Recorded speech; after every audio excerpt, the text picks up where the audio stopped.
열 번째 강의입니다. 주제는 새 예루살렘.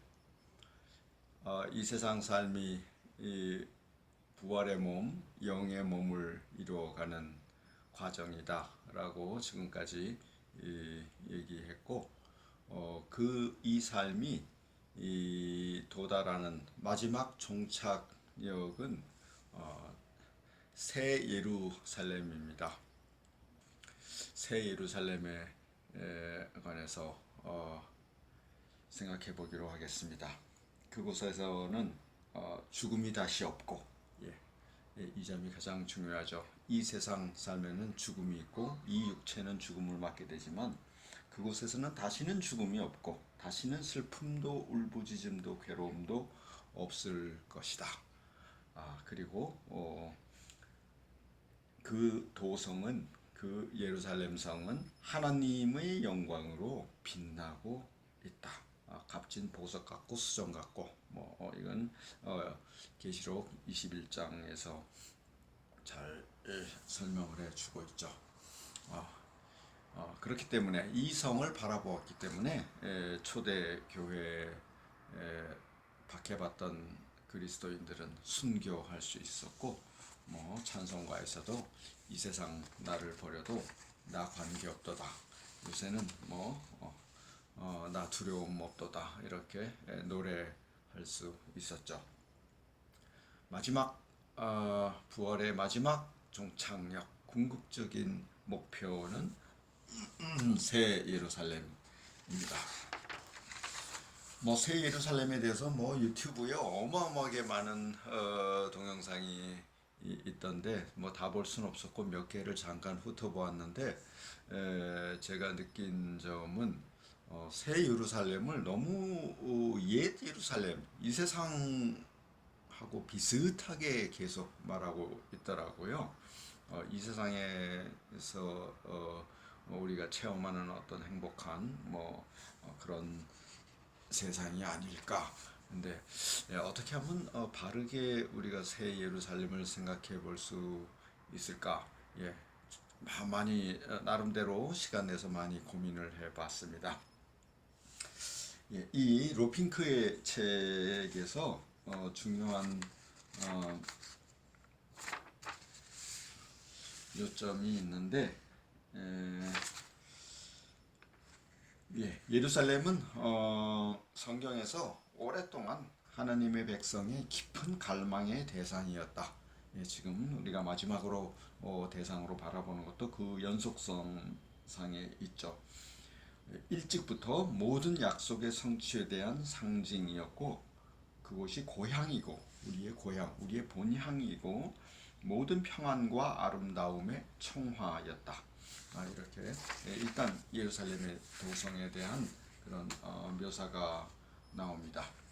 그리고 마지막에서 하늘로부터 새 예루살렘이 내려오는데, 이제 제가 이제 이 시간에 드리고 싶은 그 말씀은 이 새 예루살렘은 옛 예루살렘하고는 다르다. 그래서 옛 예루살렘이 현실, 우리가 살아가는 현실이라면 새 예루살렘은 초현실이다. 저는 이렇게 설명드리고 싶습니다.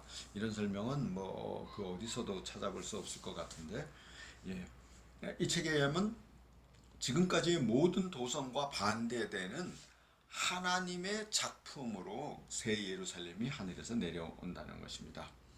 하나님의 작품. 근데 그 작품에서 중요한 단서는 이것이 네모 반듯한, 간단히 말해서 주사위 모양의 도성이라는 것이죠. 그래서 물론 그 크기는 크기는 12,000 스타디온이라서 지중해 전체를 덮을 정도로 크다라고 설명을 하는데, 물론 이 크기를 또 이 세상의 크기로 설명하는 것은 의미가 없습니다.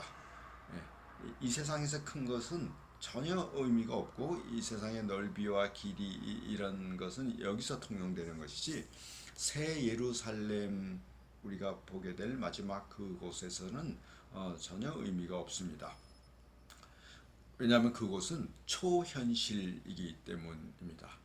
네모 반듯하다라는 것은 주사위 모양인데, 제가 이제 그 달리 살바도르 달리를 유튜브에서 살바도르 달리 십자가에 못 박힌 그리스도라는 작품을 소개해 드립니다. 뭐 달리의 나머지 작품의 나머지는 아직 죄의 흔적이 남아 있어서 그거는 미술가들의 평론에 맡기고, 제가 주목하는 작품은 십자가에 못 박힌 그리스도라는 작품인데, 그 작품에서 십자가는 8개의 큐빅, 8개의 주사위 모양의 큐빅으로 묘사가 됩니다. 그냥 이 세상의 십자가가 아닌 거죠. 이 8개의 주사위 모양은 그 한 개의 초현실적인 4차원의 주사위의 전개도입니다. 우리의 3차원의 주사위를 2차원으로 펼치면 6개로 펼쳐지죠. 한 차원 더 높여서 4차원의 주사위를 이 3차원에 펼치면 8개로 전개가 된다고 합니다. 좀 어려운 초현실 얘기를 시작을 해야 되나요? 예. 즉 4차원에서는 주사위가 하나인데 그 안에 8개의 주사위가 중첩돼서 들어가 있는 것입니다. 그래서 펼치면 8개로 나타나고 접으면 하나의 주사위로 보이는 거죠. 그래서 여기서는 그 베타성의 원리, 물리학에서 말하는 베타성의 원리라는 점을 이해해야 합니다. 우리가 살아가는 이 세상에서는 한 장소에 2개의 물체가 동시에 있을 수 없습니다. 막 그래서 싸움이 나는 거죠. 그래서 아파트를 막 요란하게 지어 올려야 되고, 뭐 용적률이 문제고, 뭐 이런 게 나오지만, 그러나 그 새 예루살렘에서는 그렇지 않습니다. 이 베타성의 원리가 깨집니다. 지금 양자 물리학에서 그걸 과학적으로 증명하고 있죠. 한 장소에 2개, 3개, 수천 개, 더 나아가서는 거의 무한대의 숫자가 동시에 존재할 수 있습니다. 이 점이 새 예루살렘에 의해서 이해해서 중요합니다. 내 아버지의 집에 거할 곳이 많도다. 예수께서 이렇게 말씀하셨죠. 거할 곳이 많으면 뭐 서울에 있는 아파트보다 더 많은 곳이 있겠느냐? 60억 인구가 살려면 60억 개의 아파트가 있느냐? 펼쳐진, 그렇지 않고 60억 개든 600억 개든 6조 개든 하나의 장소에 동시에 중첩돼서 있을 수 있다는 것입니다. 그래서 우리는 사실 천문학자들이 이 우주 공간에서 은하를 펼쳐서 보니까 무한히 많은 숫자로 보이고 있죠. 그러나 그 새로운 창조, 새 창조에서는 모든 은하가 한 장소에 중첩돼서 존재할 수 있습니다. 그래서 여기서 공간의 크기를 말하는 것은 저 세상에서는 다가올 부활의 세계, 새 창조의 세계에서는 의미가 없고, 오히려 문학적으로 표현한다면 그 공간의 깊이, 공간의 성숙, 그것이 오히려 중요하다. 8개가 한꺼번에 겹쳐 있는 초큐빅은 깊이가 다르겠죠. 우리가 보는 하나짜리 큐빅은 사실은 쭉정이, 알곡이 아니고 쭉정이고, 알곡은 그 안에 무한한 잠재력, 그 부피, 미래에 펼쳐질 그럴 형체를 압축하고 있죠. 그것이 이 씨앗의 깊이겠죠. 새 예루살렘은 반듯한 그 정사각형의 주사위 모양으로 되어 있습니다.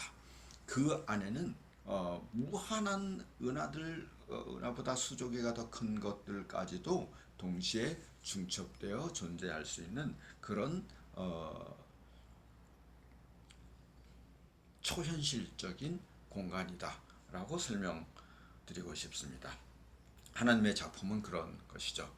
이 8개의 주사위가 하나로 고차원의 주사위로 합쳐지는 이것을 테서렉트라고 하는데, 예, 테서렉트 검색해 보시고 뭐 너무 그쪽으로 또 빠지면 뭐 흥미 위주 막 이런 식으로 설명이 너무 많아서 도움이 안 되고 이 기독교적인 성서적인 성령의 영감을 얻을 수 있다면 한번 테서렉트 그 초현실 주사위에 대해서 검색해 보시는 것도 좋습니다. 달리의 작품 십자가는 바로 그 테서렉트를 전개해 놓은 그런 형태로 표현해 놓은 것이죠.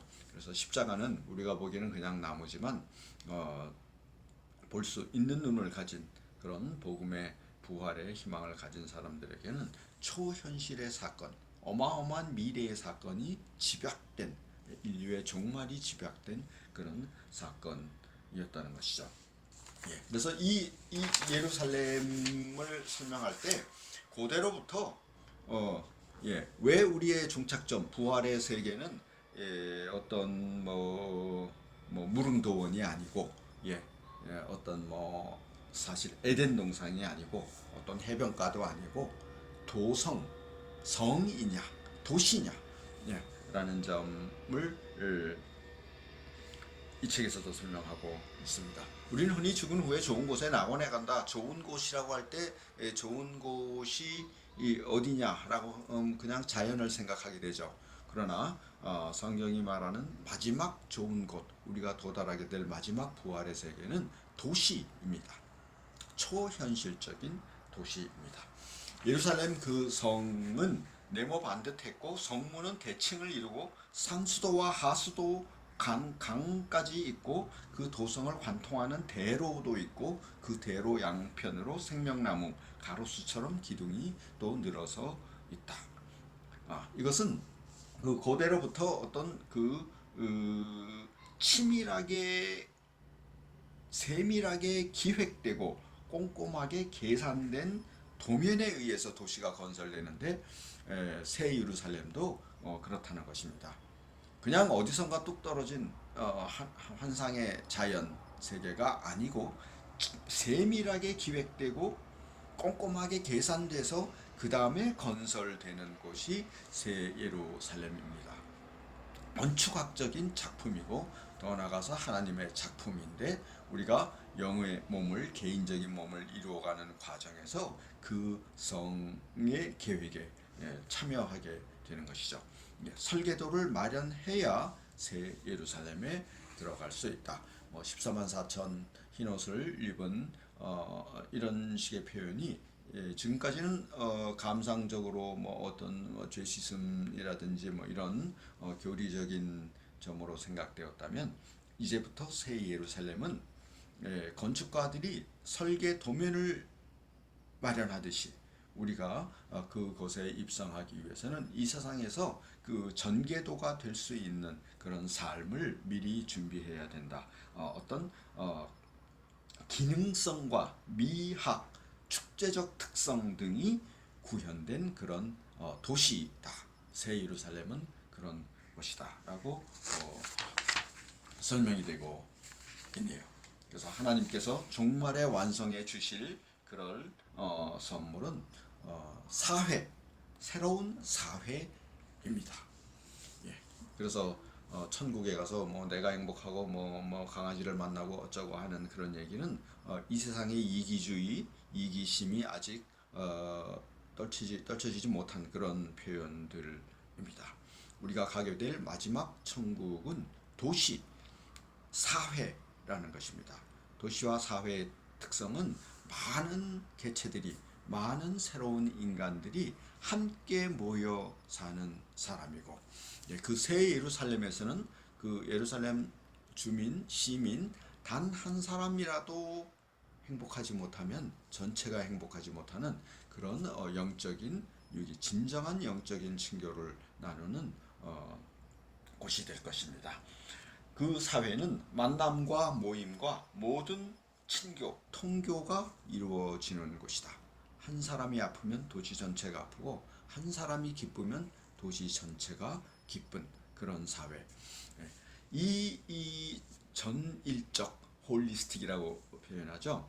전체가 하나가 되고 하나가 전체에 포함되는 이 현상을 지금 이 삶 속에서 이 불완전한 지상의 육체의 삶 속에서 미리 체험하지 못한 사람이 거기 들어가기는 어렵겠다고 생각할 수밖에 없죠. 예.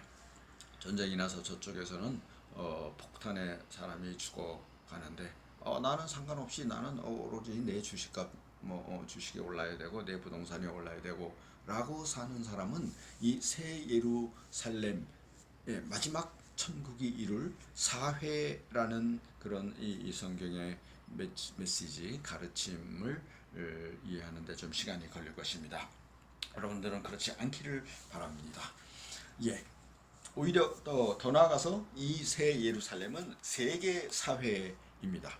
왜냐하면 민족들이 그 새 예루살렘으로 순례해 오기 때문입니다. 온 세상의 민족들이 보화와 보배를 가지고 이 새 예루살렘으로 들어옵니다. 아무리 많이 들어와도 그곳에는 거할 집이 있습니다. 그런데 보화란 여기서 신약학자 로핑크의 독특한, 제가 보기에는 독특한 해석이 나옵니다. 민족들이 하나님 앞에 가지고 오는 선물과 재화들은 그 민족들의 예술, 문화, 경험, 지식 그리고 역사에 남긴 모든 보배를 뜻한다. 새 예루살렘 안에는 이 세계사, 이 인간 인류의 역사 안에서 전통으로 다듬어진 모든 귀한 가치 있는 그런 작품들이 집약된다는 것입니다. 이 전통이 형성되는 과정은 과정신학이 과정 철학이 잘 설명해 주었죠. 그렇기 때문에 인류의 오랜 역사에서 긍정적인 것은 아무것도 소멸하지 않는다. 새 예루살렘 안으로 들어간다는 것입니다. 세상의 모든 문화, 모든 지식, 그러니까 일찍이 인류가 생각하고 추구했던 그리고 이룩했던 그 모든 것이 이 도성 안에 간직된다.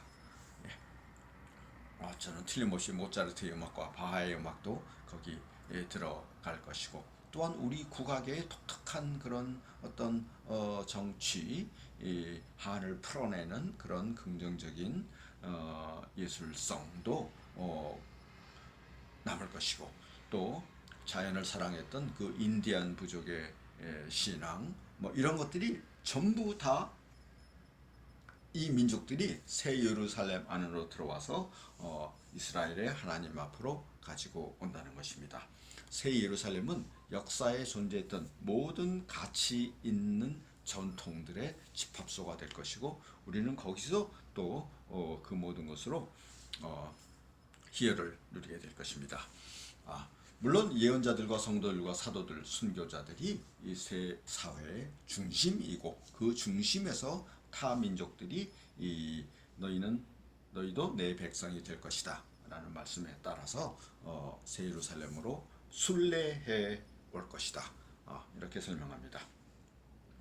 또 새 예루살렘은 자연과 사회가 하나가 되는 그런 곳입니다.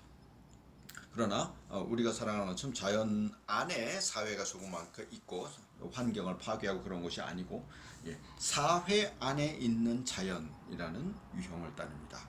자연은 이제 그 예루살렘 새로운 주민들이 가꾸고 보살피고 관리해주는 그런 대상이 됩니다. 그래서 도시 안에 자연이 있는 것이지 이제는 자연 안에 도시가 있지 않습니다. 예루살렘은 네모 반듯한 그런 기획된 설계된 작품으로서 존재하고, 그 안에 이 자연 안에 존재했던 모든 아름다운 현상들이 포함된다는 것입니다. 그러니까 성 밖에 어떤 외곽 지역에 자연이 있는 것이 아니고 성 한가운데 화려한 중앙로 대로 양편에 따라서 나무들이 자라고, 그 다음에 수정처럼 빛나는 생명수의 강이 흐른다. 사회 안에 자연이 속하고, 사회와 자연이 외부에 방치되지 않는다. 자연은 이제 외부로 방치되고 무질서된 것이 아니고 성 자체와 하나가 됩니다. 이렇게 관리되는 자연이기 때문에 바다가 더 이상 없다라는 것은 혼돈과 파괴 이런 것이 더 이상 없다라는 뜻입니다. 이렇게 변화된 하늘에서 내려오는 초현실 입방체로서의 새 예루살렘은 이제 그리스도와 분리되지 않았고, 그다음에 물론 인간들과 하나님의 백성과 분리되지 않을 것입니다. 하늘에서 내려온다. 이 점에서도 무슨 하늘에서 땅으로 내려오기 때문에 무슨 땅이 더 중요하다. 제가 자꾸 불쾌하게 생각해서는 이건 정말 잘못된 해석입니다. 이 땅이 더 중요하다라는 것은 있을 수 없는, 기독교 신앙에서 있을 수 없는 표현입니다. 하늘에서 내려온다는 것은 하늘과 땅이 연결되어서 땅이 오히려 하늘까지 이르고 그 예루살렘 성이 땅과 하늘을 연결한다. 하늘과 땅이 하나가 된다라는 뜻으로 이 신약학자 로핑크는 바르게 해석해 줍니다. 이 점을 배워야 될 것입니다. 도성이 큐빅, 보석으로 장식되지만 초현실적 입방체처럼 구성된 무한한 존재가 중첩되어 존재할 수 있는 그런 초현실 공간이 하늘의 질서를 오히려 반영하는 것입니다. 이 땅에서는 물질 세계에서는 베타성의 원리 두 개가 한 장소에 존재하지 못한다라고 믿지만 이 잘못된 믿음을 깨트려야 됩니다. 이것은 육체와 함께 살아질 것이고, 천국의 초현실 공간에서는 무한히 많은 물체가 한 장소에 동시에 중첩할 수 있고, 더 크게 생각하면 무한히 많은 은하가 한 장소에 중첩될 수 있습니다. 거기서 로핑크의 말은 아니지만 저의 생각으로는 그런 새 창조의 세계가 작동하는 원리는 거기서는 각각 필요한 세계가 필요한 때에 필요한 순간에 불러내어지는 것입니다. 내가 이것은 그러니까 물질과 파동으로도 비유로 설명해 할 수 있지 않을까. 모든 물질은 사실은 파동의 본성 중 반은 파동이죠. 반이라고 하면 은유지만 그 다음에 그 반절만 물질인 것입니다. 본성의 파동인 동시에 물질이니까. 그러니까 제 추측이지만 천국에서는 모든 우주, 모든 물질이 파동으로 존재하다가 내가 생명수 나무 아래 앉고 싶다라고 그 광경을 불러내어 올 때 나를 포함한 내 앞에 그 세계가 물질 세계로 펼쳐지는 것입니다. 그리고 이제 다시 다른 곳으로 이동하고 싶다라고 했을 때 그 세계는 파동으로 다시 돌아가고 그곳이 또 현실로 나타나는 것입니다. 그러니까 굉장히 효율적인 세계 운영 방법이죠. 우리 물질 세계는 너무 낭비가 심하죠. 모든 게 다 물질로 그대로 존재하고 있다가 이쪽으로 가려면 이동 수단이 너무 과도한 에너지가 필요하죠. 컴퓨터 화면에, 게임 화면에 비유하는 설명도 있습니다. 게임 전체 프로그램은 그 디스크 안에 내장되어 있죠. 디지털 신호로 내장되어 있다가 그 다음에 화면을 클릭해서 그 필요한 부분만 모니터에 나타나게 되는 것입니다. 천국은 현실로 나타나지만 이 게임 화면에서는 2차원 평면으로 나타나는 거죠. 그리고 내가 필요할 때 왼쪽으로 옮기면 그 왼쪽 부분만 나타나고, 구글 지도에서 그렇죠. 오른쪽으로 옮기면 오른쪽으로만 나타나고. 그래서 전체 프로그램은 신호로서 집약되어 있기 때문에 아니고 전체를 다 화면을 펼쳐 놓으려면 구글 지도가 전 세계의 공간만큼 필요하겠죠. 그렇지 않고 내가 필요하지 않은 부분은 파동으로 집약되어 있다가 내가 살아가는 그 현실을 천국에서는 불러내어서, 그러니까 이 세상과 거의 유사한 점도 있지만, 그러나 이 세상은 대상이 환경 우주가 고정되어 있는 반면에 천국에서는 불러내어서 필요할 때만 현실이 된다는 것입니다. 이거는 이 책에는 없는 저의 추측인데 저는 아마 이것이 사실이 아닐까. 달리의 초현실 공간의 묘사도 이 세계로 들어가는 관문이 되지 않을까 생각합니다. 또 전통 종교나 불교나 힌두교의 어떤 그 초현실 세계 묘사에서도 비슷한 광경이 나옵니다. 그러면 뭐 둘이 들어가면 어떻게 되느냐? 게임에서도 지금 이제 둘 이상 하는 게임이 나와서 이해하기가 쉽죠. 여러 명이 접속해서 여러 명이 필요한 공간으로 들어갑니다. 그래서 너와 함께 생명나무 아래 앉고 싶다 할 때는 둘이 같은 세계에 진입하고 다른 세계는 다른 세계로 중첩된 대로 또 이동해 갑니다. 그래서 양자역 거기서 이게 무한한 평행 우주라는 개념으로 그 점을 살살 지금 접근해 가고 있죠. 그러나 그 물질 우주가 무한히 평행 우주로 펼쳐진다는 점은 이 새 예루살렘이라는 종말의 세계, 하나님의 작품으로서의 세계 안에서 그 세계의 설명 안으로 편입되어 가야 될 것 같습니다. 예.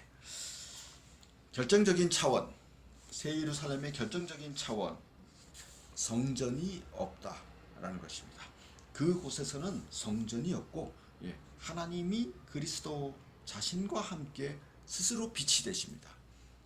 우리가 여기 빛이 비치듯이 새 예루살렘에는 하나님의 빛이 항상 비치고 하나님이 모든 그 빛 가운데 계시고 어둠이 없고 밤이 없기 때문에 성전이 따로 있을 필요가 없다.